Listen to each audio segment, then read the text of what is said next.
Salam jumpa, Ibu Bapa, Saudara-saudari yang terkasih dalam Kristus. Sesaat lagi kita akan mendengarkan renungan harian dari Romo David Lemewu MGR. Mari kita siapkan hati dan selamat mendengarkan. Firman-Mu Tuhan, berita bagi kakiku, sabda yang hidup, terang bagi jalanku.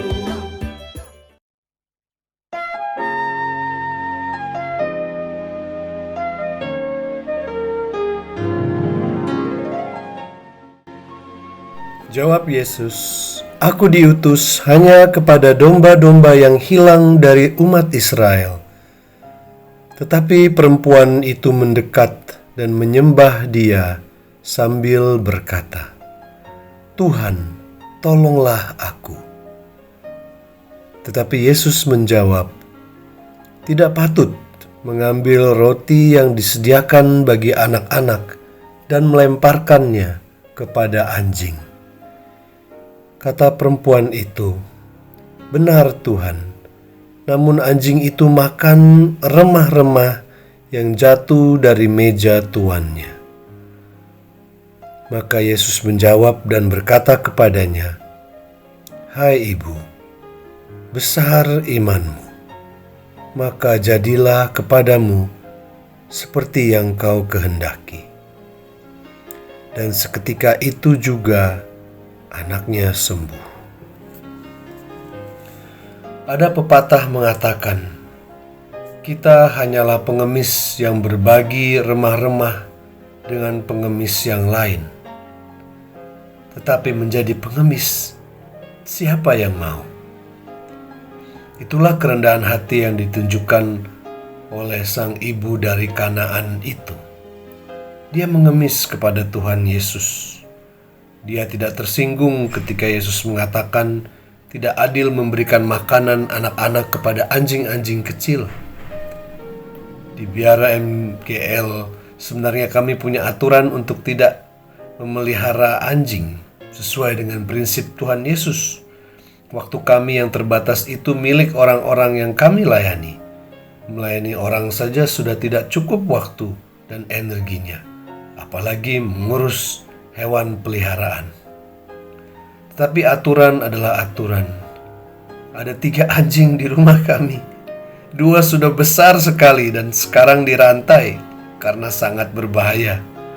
Sebenarnya anjing-anjing ini sudah miliknya tukang dan kontraktor kami, karena merekalah yang mengurus dan memberi makan mereka.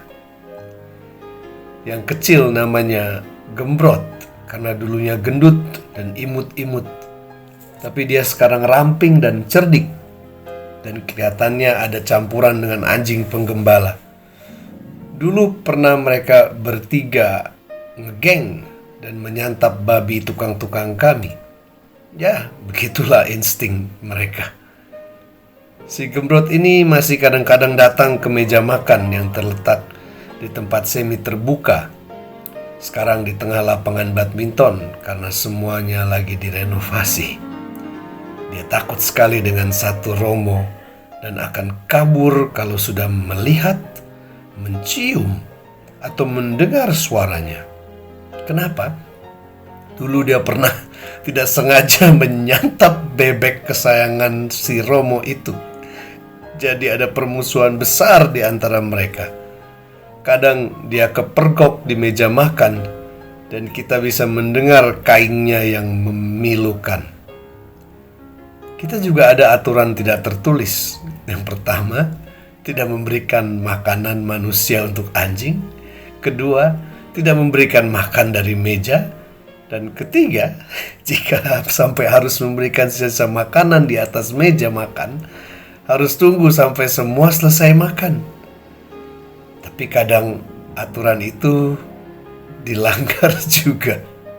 Apalagi kalau si Gembrot ini sudah taruh moncongnya di paha kita, dengan muka yang tampak sudah lemas, karena mereka cuma dapat makan sekali sehari. Dan yang pasti, pater polisi sedang tidak berpatroli, karena dia punya aturan sendiri. Tidak boleh ada anjing di bawah meja makan. Yang boleh hanya di atas meja makan. Anjing memang bisa dididik sampai mereka mengerti. Dia bahkan menunggu sampai setengah jam, bahkan 1 jam sampai semua sudah selesai makan. Kadang ada yang pura-pura menjatuhkan remah-remah karena tidak tega. Sikap kerendahan hati sang wanita dari Kanaan ini sungguh berbeda dengan sikap orang-orang Farisi dan pengagum Yesus yang mengatakan, "Bapa kami makan roti yang datang dari surga lewat Musa." Mereka menganggap diri suci, kelas 1, dan klaim habis-habisan makanan di meja makannya Tuhan. Mereka tidak sujud di depan Tuhan Yesus. Sedihnya, mereka pun tidak mau makan makanan yang disediakan Yesus, dan tidak memperbolehkan orang lain untuk makan juga. Sedangkan si wanita itu sadar dia datang dari daerah yang terkenal karena praktek-praktek majis yang kotor dan tidak berkenan bagi Tuhan. Dia datang sebagai pengemis.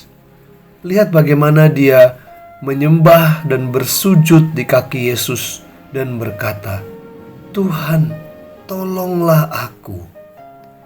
Dia datang dengan mengharapkan sepotong remah yang baginya sudah cukup untuk diberikan, bukan untuk dirinya tetapi untuk anaknya.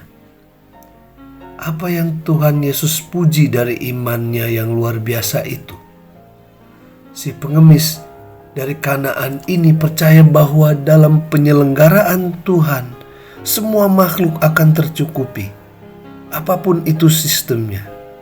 Jika dalam sistem sebuah meja makan keluarga, maka anjing-anjing kecil pun akan hidup.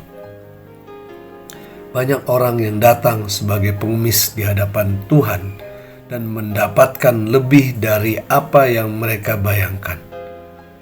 Selama kita hidup di dunia, lebih baik kita datang sebagai pengemis yang memohon daripada seorang anak yang menuntut segala haknya.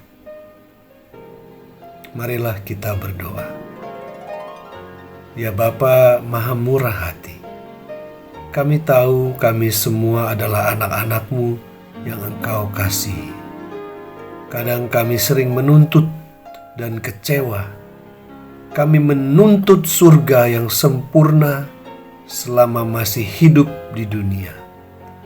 Kami minta hidup tanpa kesengsaraan, kesedihan, dan kekecewaan di saat kami masih dalam pendidikan hidup ini.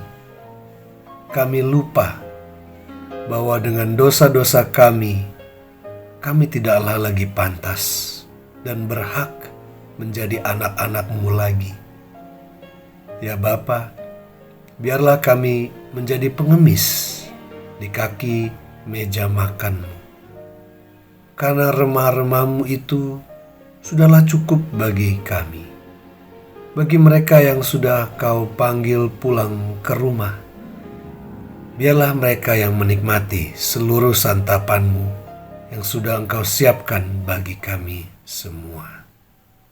Amin.